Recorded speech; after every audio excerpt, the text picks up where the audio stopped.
I'm Schuey, and in this video I'm going to show you how to make a classic Philly cheesesteak sandwich. Well, actually it's an Aussie cheesesteak sanga, but you know what I meant. So just sit back, grab a drink or two and let's get into it. Steak sandwiches need steak, and Gippsland Premium Meats hooked me up with this 1.1 kilogram Robbins Island Wagyu 8+ score ribeye. Now you don't need to use Wagyu for this recipe, but it will take a long time to get through this. Now you don't need to use Wagyu for this recipe, but it's going to make your sandwich taste a whole lot better. Look, let's just get it out of the way now.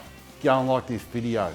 I know you want to. Now we need to thinly slice this ribeye down, and the easiest way to do that is to freeze it. Only for 30 minutes to an hour. I'd recommend for this thickness, we're going to put it in for at least an hour. You don't need it frozen, you just need it a little stiff.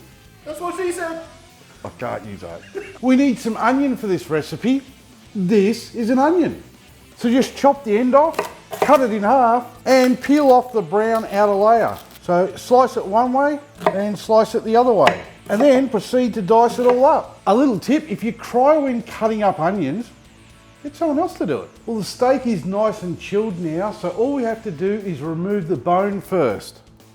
It's easy enough. Using a sharp knife, just follow the bone all the way down to the end. First up, we're just going to remove this big piece of fat for later, and then we just want to slice it up as thin as we can. Just nice and thin like that.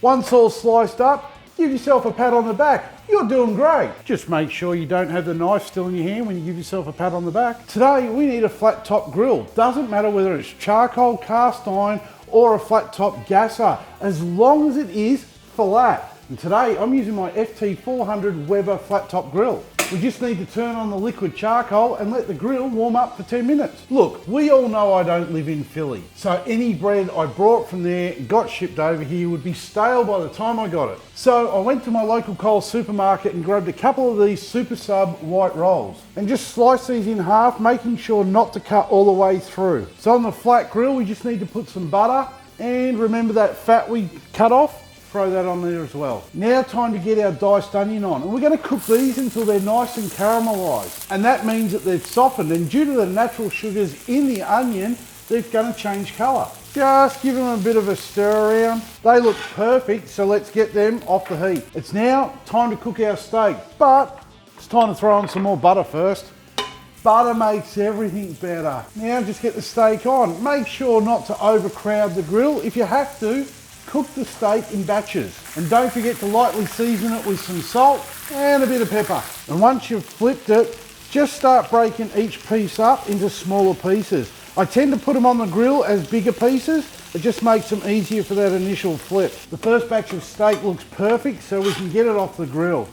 Look at that. So the rest of the steak is all cooked. So now we can add all of our other steak and the onions back to the grill. And we're just going to mix the onion and the steak up. And we're going to toast our buns now. Now we just want to portion out our mix for the rolls. And we just want to put our provolone cheese on top and let that melt. So now we just need to put our toasted bun down on this pile of delicious meat, cheese and onion. And using a large spatula, we just have to carefully get it off the grill. So now you have a classic Philly cheesesteak.